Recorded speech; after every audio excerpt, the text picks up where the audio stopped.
ഒക്കെ നമുക്ക് കണ്ടറിയേണ്ടിയിരിക്കുന്നു. സനു, മറ്റൊരു വാർത്തയുടെ വിശദാംശങ്ങൾ കൂടി സനുവിൽ നിന്ന് ലഭിക്കേണ്ടതുണ്ട്. ദേശവിരുദ്ധ പ്രവർത്തനങ്ങൾക്കായി SDPI PFI സംഘടനകൾ വ്യാജ ഫണ്ട് ശേഖരണം നടത്തിയെന്ന് EDയുടെ റിപ്പോർട്ട്. 29 അക്കൗണ്ടുകളിലൂടെ വന്നത് 262 കോടി രൂപയെന്നാണ് കണ്ടെത്തൽ.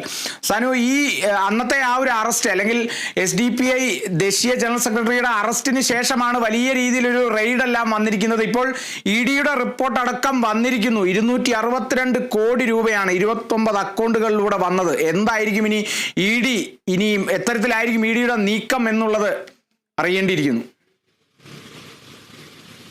കാളിദാസ്, 2002 മുതൽ 2009 മുതൽ 2022 കാലഘട്ടത്തിലാണ് 26 അക്കൗണ്ടുകളിലൂടെ 236 കോടി രൂപ ഇതുപോലെ ഒഴുകിയിരിക്കുന്നത്.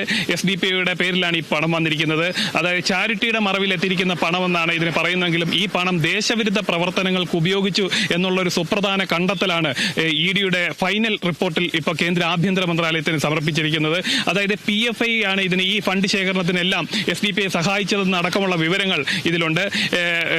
SDPIയുടെ ദേശീയ സെക്രട്ടറി MK ഫൈസിയെ അറസ്റ്റ് ചെയ്തതിന് പിന്നാലെ രാജ്യത്തെ 10 സംസ്ഥാനങ്ങളിലായി 12 കേന്ദ്രങ്ങളിൽ റെയ്ഡ് നടന്നിരുന്നു. കേരളത്തിൽ തിരുവനന്തപുരം അതേപോലെ തന്നെ മലപ്പുറത്തുമാണ് റെയ്ഡ് നടന്നത്. ഈ റെയ്ഡിൽ നിരവധി ഡിജിറ്റൽ തെളിവുകൾ ED പിടിച്ചെടുത്തിരുന്നു.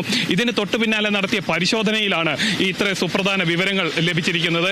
അതായത് ഈ കണക്കിൽപ്പെടാത്ത ഒരു 36 കോടിയുടെ വിവരങ്ങളും ED കേന്ദ്ര ആഭ്യന്തര മന്ത്രാലയത്തിന് കൈമാറിയിട്ടുണ്ട്.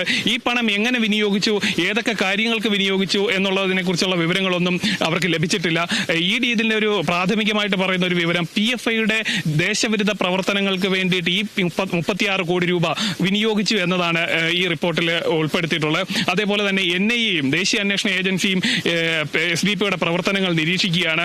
അതേപോലെ തന്നെ കഴിഞ്ഞ കുറച്ച് നാളുകളായിട്ട് PFIയുടെ നിരോധനത്തിന് ശേഷം PFIയിലുള്ള നേതാക്കളടക്കം SDPIയിലേക്ക് ചേക്കേറി ഈ MK ഫൈസി അടക്കം PFIയുടെ പ്രോഡക്റ്റ് ആണെന്ന് അടക്കമുള്ള കാര്യങ്ങളാണ് ED വെളിപ്പെടുത്തിയിരിക്കുന്നത്. എന്തായാലും ശക്തമായ നടപടിയായിട്ട് കേന്ദ്ര ആഭ്യന്തര മന്ത്രാലയം മുന്നോട്ട് പോകുകയാണ്. PFI നിരോധിക്കുന്നതിന് മുന്നോടിയായിട്ട് നടത്തിയ ഓപ്പറേഷനുകൾ പോലുള്ള സംവിധാനങ്ങൾ വീണ്ടും SDPIയുടെ പ്രവർത്തനങ്ങളെ നിരോധിക്കാനായിട്ടുള്ള നടപടികളിലേക്ക് എത്തും. അതേപോലെ ഒരു ഓപ്പറേഷൻ നടത്താനുള്ള സാധ്യതയും കേന്ദ്ര ഏജൻസികൾ തള്ളിക്കളയുന്നില്ല. കാളിദാസ്, പ്രവർത്തനങ്ങൾക്കായി വ്യാജ ഫണ്ട് ശേഖരണം നടത്തിയെന്നാണ് ഇപ്പോൾ EDയുടെ റിപ്പോർട്ടിൽ SDPIക്കെതിരെ ഉള്ളത്, SDPI PFI സംഘടനകൾക്കെതിരെ ഉള്ളത്. ഇനി എത്തരത്തിലായിരിക്കും EDയുടെ നീക്കം, എന്തൊക്കെയാണ് ഇനി SDPIയും PFI അടക്കമുള്ള സംഘടനകൾ നേരിടാൻ പോകുന്നതെന്ന് നമുക്ക് കണ്ടറിയേണ്ടിയിരിക്കുന്നു. സാനു K. സജീവാണ് വിവരങ്ങൾ നൽകിയത്.